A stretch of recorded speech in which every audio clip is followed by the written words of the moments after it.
Arzeta Susanto. Benar. Oke, hari ini kita ketemu sama satu anak SMA.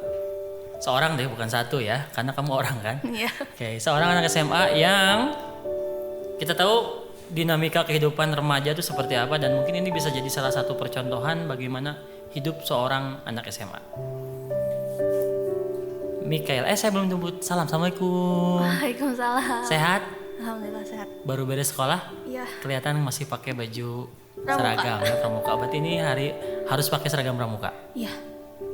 Oke, kita mau ngobrol aja nih Mik, sebenarnya tentang fenomena kehidupan masa kamu gitu ya, sekarang jadi remaja, dan fenomena kembalinya angkatan kamu masuk sekolah. Gimana sih perasaannya? Lebih lega sama senang sih, soalnya kalau daring tuh susah banget. Apa yang bikin susah daring? Bukannya lebih senang ya di rumah sambil rebahan? Katanya kamu juga penyuka rebahan. Malah gara-gara rebahan jadi mood belajarnya hilang, jadi bawanya males lagi gitu. Oke, berarti anak muda sekarang tuh sebenarnya moodnya sangat tergantung banget sama keadaan ya. Bisa bilang gitu. Secara garis besar kebanyakan senangnya rebahan apa belajar sih? Seimbang sih maunya. Kalau kamu sendiri? Kalau aku suka belajar, tapi suka juga rebahan, istirahat gitu Oke, maksudnya. Pak. terus kenapa nggak rebahan di kelas? Ya gimana Pak, nggak sopan dong. Kalau pas nggak ada guru misalkan? Masa rebahan? Iya kali aja, kan kamu katanya suka rebahan. Nggak lah Nggak kayak ya? gitu. Tapi senang ya bisa masuk sekolah lagi gitu ya. Meskipun dengan keadaan, dengan konsekuensi yang mungkin mudah-mudahan tidak jadi, tapi kemungkinan untuk terkena COVID kan besar. Kamu gimana ngadepin itu? Apa ya, buat aku sih nggak kenapa-napa ya, mendingan masuk gitu. Soalnya kata mama COVID itu apa ya, penyakitnya itu biasa dan bisa ditangani kalau bisa baik gitu ditanganinya. Dengan benar. Dengan benar gitu. Saya tertarik dengan kata mama. Kamu anak mama? Ya iyalah kan punya mama. Ya maksudnya apa-apa nurut mama semua, atau kamu sudah punya boleh mengendalikan sendiri gitu, punya keputusan sendiri, atau semuanya selalu ke mama dulu? Soalnya aku orangnya cukup gak percaya diri sama pendapat sendiri, jadi suka nanya mama. Nanya mama dulu. Apapun, termasuk misalkan milih temen gitu? Oh, kalau milih teman enggak. Soalnya mama itu percaya sama aku, katanya kalau kamu itu kan anak baik, mama percaya kalau teman kamu baik-baik semua gitu. Oke, berarti sudah ada kepercayaan dari orang tua ya. Oke, balik lagi ke masa kamu, masa anak-anak SMA lah ya. Masa kalau menurut saya kan masa-masa galau-galaunya tuh. Dewasa belum, anak-anak disebut anak-anak nggak mau, disebut dewasa belum. Kamu sendiri menyikapi, sebenarnya kamu tuh masih anak kecil apa udah dewasa sih? Remaja.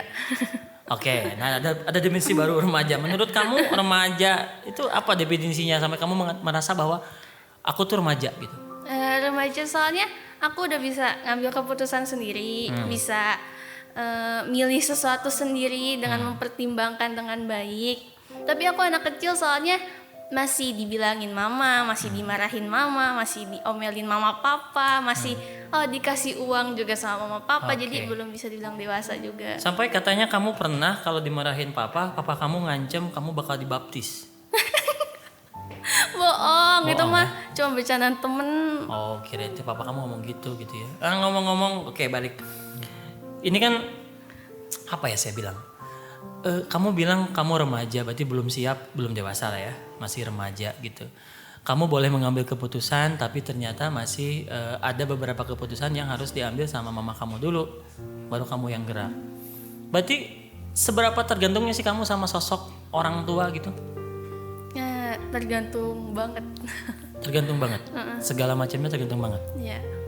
Jika sampai pada titik bahwa saya yakinin dulu, kamu benar-benar tergantung banget sama orang tua. Ya. Bukan soal harus dikasih uang atau makan, tapi kasih sayangnya gitu, perhatiannya. Baik.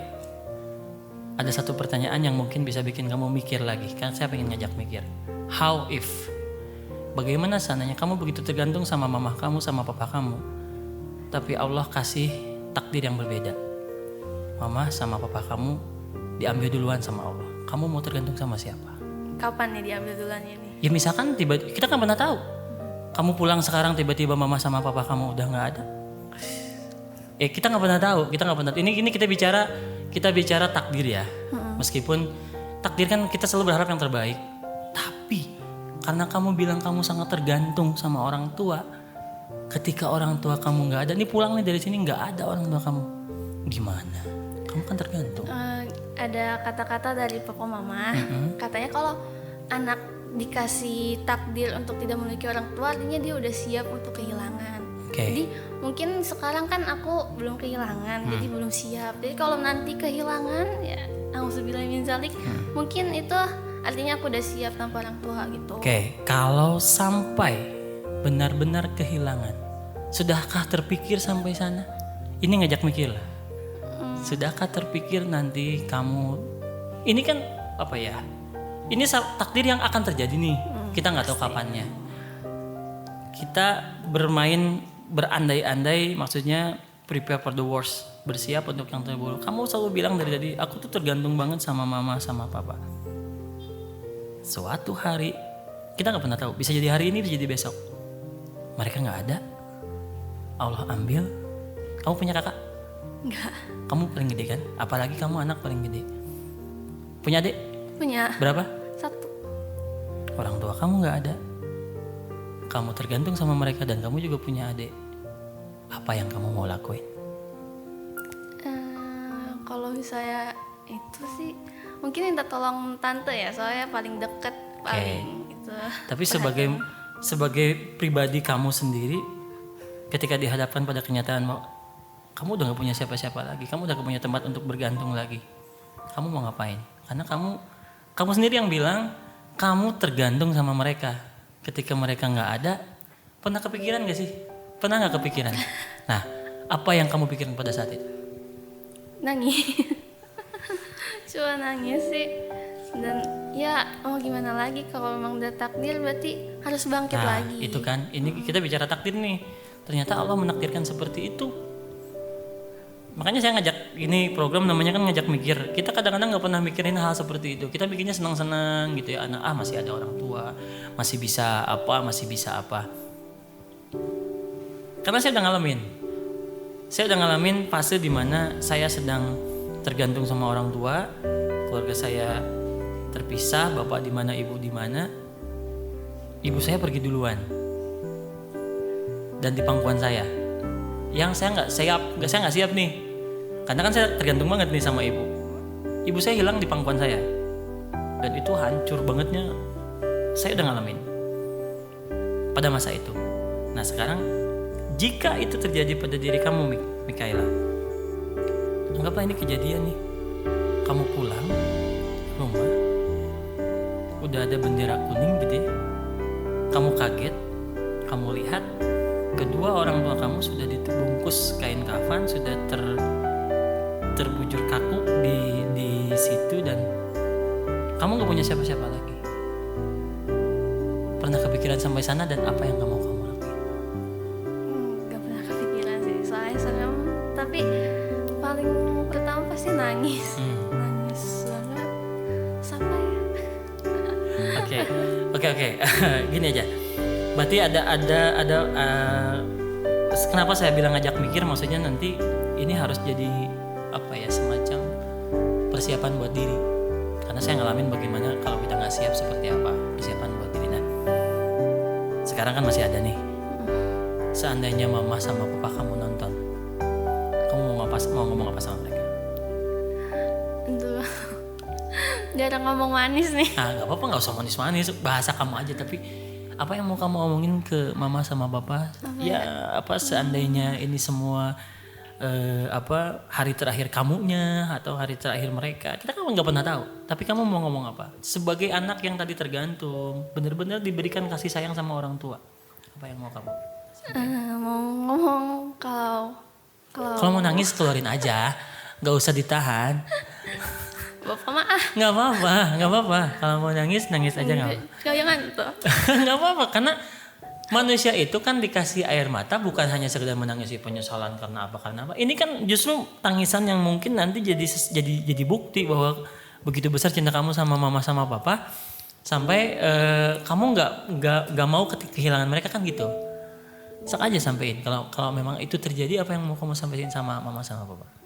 Sampaikan ya, mungkin bakal bilang kalau ya pastilah kayak aku sayang mama, sayang papa, terus sayang terus cinta, terus jangan khawatir lah kalau pergi, soalnya kan panggilan di rumah tuh Ami. Kalau Ami itu anak baik, bisa lah gitu lah.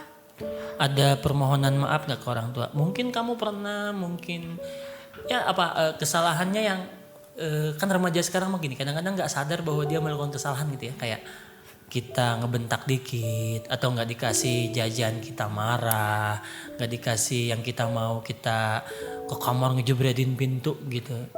Menyampaikan maaf sama mama sama papa? Itu pasti mau minta maaf. Ya, semuanya.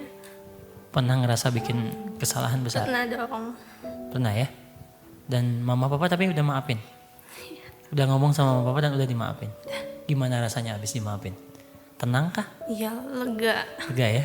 Jadi orang tua mah sehebat apapun kita punya salah, mereka pasti maafin ya. Kadang kita mah kebalik kan, mereka punya salah kita kayak nggak mau maafin gitu, gini banget sih gitu ya. Karena kitanya mengkal, kitanya ngerasa bahwa kenapa sih nggak mau ngertiin aku, padahal sebetulnya mereka ngertiin kita dengan caranya kan begitu. Boleh kamu sampaikan lagi? Oh makanya ini kan ngajak mikir, ngajak kita ngeluarin apa yang harusnya memang mungkin kamu selama ini nggak pernah ngeluarin, ya keluarin sekarang. Mau ngomong apa sama mama sama papa selain tadi minta maaf, bilang makasih, atau mau minta doa apa dari mama sama papa? Tanya, nggak ada deh buat, nggak bisa berkata-kata gitu tuh, bingung. Ya kalau gini nih, anggap aja kamu lagi duduk, terus di depan kamu tuh mama sama suka sungkeman nggak kalau lebaran? Nggak, cuman salaman biasa aja. Biasa. Nah kalau ini ada kesempatan sungkeman, ini ada mama, ada papa kan, nanti kamu akan nemu momen itu. Kalau Allah kasih kamu umur panjang, ada waktunya ketika kamu menikah, ada acara sungkem ke orang tua, mudah-mudahan masih ada dua-duanya. Ketika kamu sungkeman seperti itu, apa yang mau kamu sampaikan waktu nyungkemnya itu? Mama papa terima kasih udah ngebesarin aku sampai sebesar ini, terus jadi orang tua terbaik. Terus mau minta maaf kalau misalnya banyak salah, terus belum bisa ngebales karena nggak mungkin juga. Terus apa? Pokoknya makasih banyak sama minta maaf. Mau ngasih doa terbaik untuk mereka? Iyalah, setiap hari. Tiap hari. Mudah-mudahan selamat dunia akhirat gitu kan ya. Jadi penghuni surga bareng-bareng gitu ya, membuat di surga. Oke. Nah, maaf ya, jadi begini ya. Tapi gini, saya tuh pengen ngangkat gini. Somehow remaja tuh, kamu kan bilang kamu remaja, berarti seangkatan kamu semua kan remaja nih. Kadang-kadang kan kita terlalu enak dalam kehidupan sebagai remaja, merasa nyaman ada orang tua, segala ada, kebutuhan dipenuhi dan sebagainya. Tapi kita lupa ada yang namanya skenario Allah. Meskipun pasti yang terbaik gitu ya. Ya saya waktu kehilangan ibu saya marahnya luar biasa. Saya nggak mau sekolah, saya nggak mau kuliah, saya nggak mau ketemu orang. Saya di rumah aja, dibilang pengangguran terserah gimana orang, bodo amat. Downnya luar biasa, dan di situ baru saya sadar benar ternyata saya butuh, tapi ini sudah takdir. Skenario Allah terbaik bagi kita ya ini gitu. Ini yang ingin saya bagiin di program ya, buat pemirsa juga ya, buat yang nonton podcast ngajak mikir itu ya gini, pengen ngangkat hal-hal yang sebenarnya sederhana gitu, tapi kita suka lupa ya kan. Sering nggak kita mikirin nih, kita hari ini berangkat sekolah nih, pulang-pulang di rumah udah nggak ada siapa-siapa. Pernah nggak? Jarang ya. Kita suka mikir apa sih di rumah ada yang nungguin gitu kan.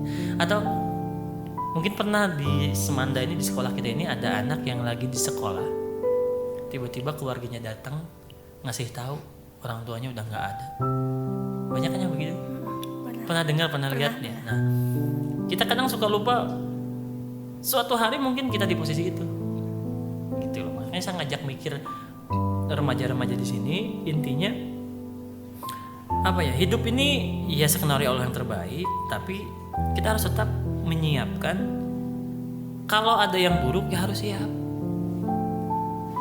Jadi pertanyaan saya tadi kan belum terjawab dengan benar ya. Sudah siap atau belum?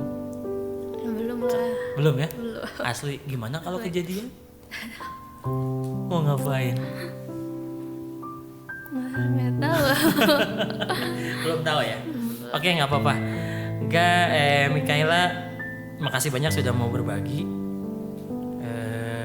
Ini banyak sebenarnya hal-hal yang pengen saya bahas, tapi ya kita nggak usah panjang-panjang. Tapi kita udah dapet intinya bahwa seorang Mikaela remaja ya, yang dia mengakui sendiri bahwa dirinya remaja, belum dewasa dan masih kanak-kanak. Dan mungkin ada berjuta Mikaela di luar sana yang sama seperti kamu perasaannya. Tapi kerennya adalah Mikaela ini orang yang kreatif. Dia juga desainer ya. Kamu desain grafis ya? Iya. Seneng desain grafis. Dia juga desainer, seneng gambar, kreatif juga. Punya teman banyak. Alhamdulillah temannya banyak. Berarti kalau temannya banyak otomatis berarti orang ini orang yang baik. Kalau temannya cuma satu, nah itu yang harus diperhatikan. Musuhnya banyak. Tapi mudah-mudahan ini jadi pembelajaran buat semuanya, ngajak mikir semuanya bahwa ya kita tidak pernah menyangka kehidupan itu seperti apa. Tapi jalani dengan baik, hadapi dengan kesiapan yang baik.